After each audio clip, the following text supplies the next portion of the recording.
متابعين الأعزاء، سلام الله عليكم ورحمته وبركاته. ازيكم؟ يا رب تكونوا بخير. النهاردة إن شاء الله هنعمل مع بعض مجموعة خبز كده، متشكلة أو متنوعة، يعني خبز لحمة، خبز تونة. تنفع للمدارس إن شاء الله، علينا بخير. تنفع الأولاد معاهم في اللانش بوكس.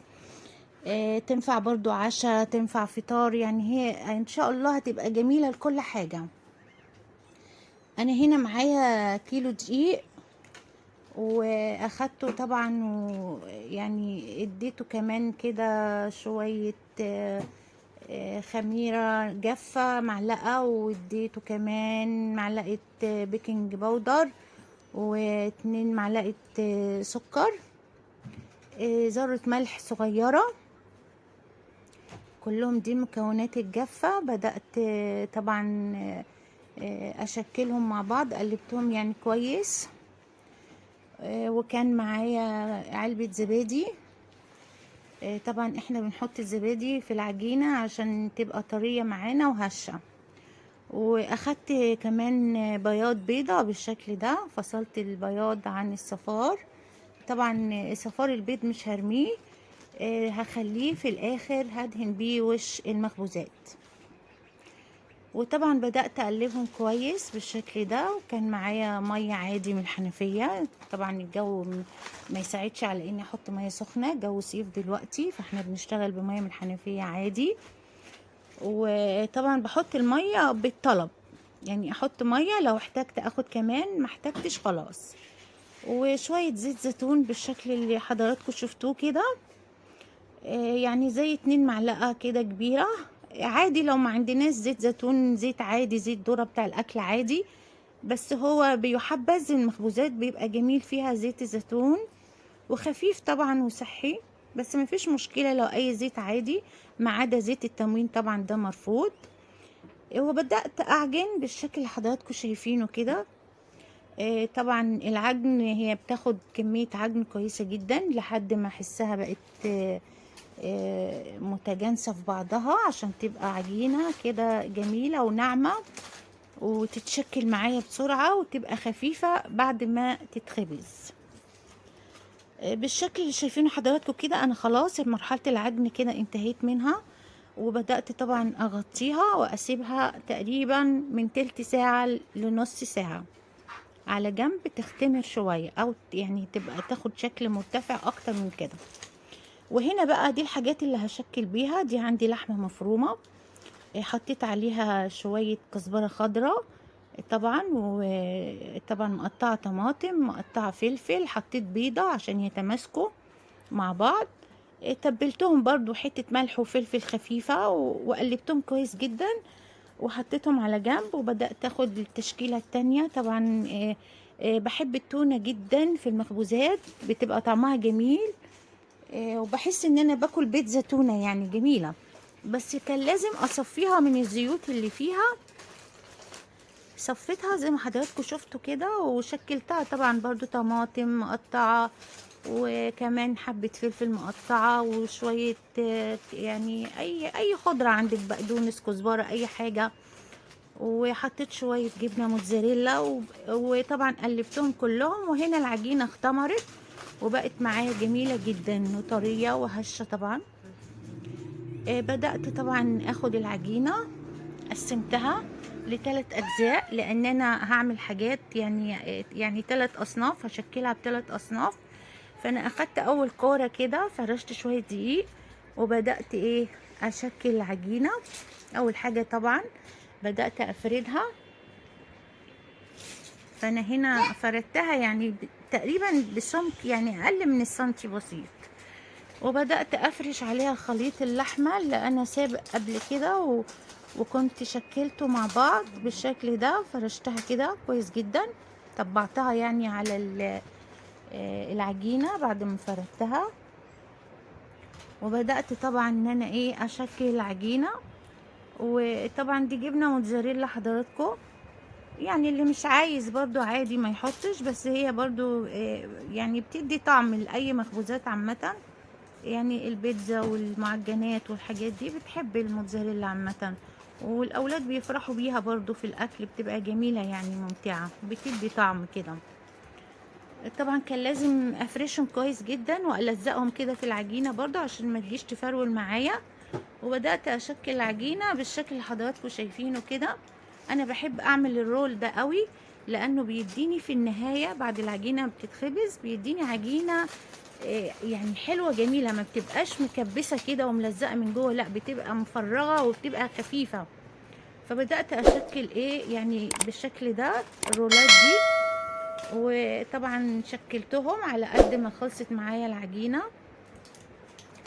وخدتهم طبعا كل نوع اخدته معايا في صينية لوحدها. دي اللحمة بالشكل ده، خدتهم كلهم في صينية، كنت طبعا دهناها يعني دهنة سمنة خفيفة. وبقوا معايا في النهاية بالشكل ده. ما شاء الله عجينة جميلة جدا، وشكلها رائع، وطعمها جميل جميل جميل. بس بعد كده طبعا دول حطيتهم على جنب، على اساس برضو يعني يختمروا شوية، لان طبعا اي عجينة لازم قبل ما تدخل الفرن بترتفع شوية برضو، على اساس ان هي بتبقى طرية اكتر، بتاخد طراوة اكتر وخفة اكتر في الاكل. وهنا برضو بدأت اجهز للشكل التاني او العجينة التانية. فرشت طبعا حبتين دقيق بالشكل ده عشان افرد عليهم العجينة بتاعتي. وده الجزء التاني من العجينة، بدأت اخده كده وافرده. طبعا فردته بالشكل ده حضراتكم شايفين. طبعا يعني السمك مش ما تبقاش تخينة قوي وما تبقاش رهيفة قوي، يعني تقريبا نص ارتفاع، نص سنتي كده، اقل كمان. وبدأت برضو نفس الموضوع ونفس الشرح اللي فات، ان انا ابدأ اعمل الرولات بتاعتي الجميلة بالشكل ده. دي التونة مع الطماطم مع الفلفل مع الجبنة الموتزاريلا بالشكل ده. شايفين حضراتكم شكل جميل جدا، بيريحني جدا وبحسه خفيف في الاكل وبيبقى طعمه جميل وشكله برضو اجمل رائع.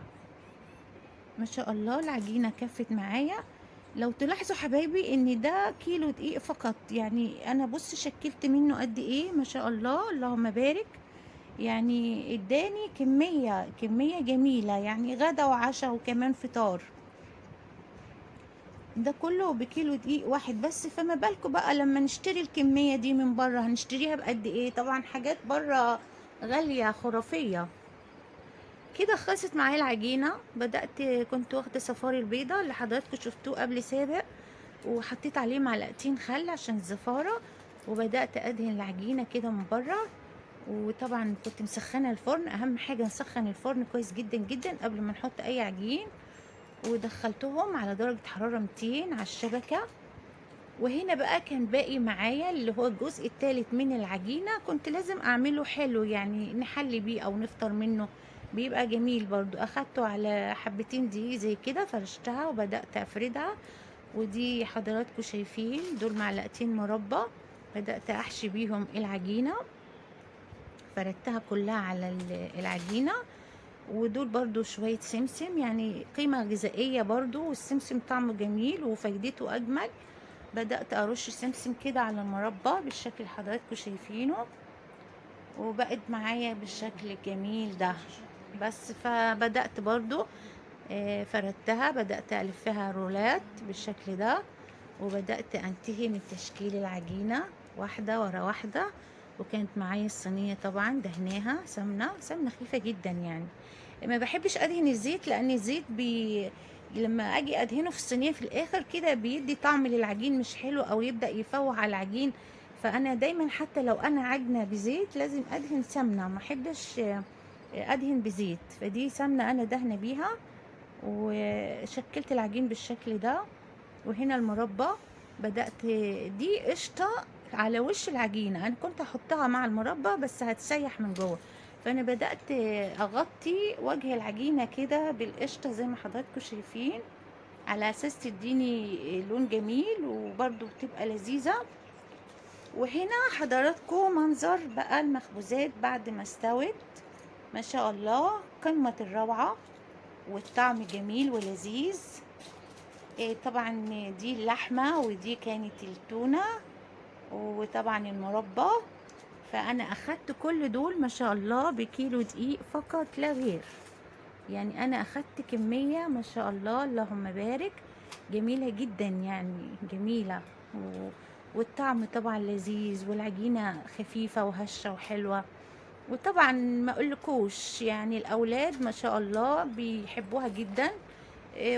ولو في مدرسة او كده وحبينا نحط في اللانش بوكس برضو بتبقى لذيذة مع الاولاد وكده، وحاجة هتبقى في البيت نظيفة حلوة موفرة بدل ما نشتري من بره وحاجات غالية ومكلفة. وبالهنا والشفا اللي يجرب، ويا ريت يا ريت بأمانة تجربوا، حاجة جميلة جدا. وكل حبايبي اللي مشتركين عندي اقول لكم شكرا شكرا شكرا، نورتوني وانا سعيدة بيكم جدا، وربنا يسعدكم. وان شاء الله باذن الله نتقابل على خير في فيديو جديد بامر الله. واسيبكم في رعاية الله. سلام الله عليكم ورحمة وبركاته.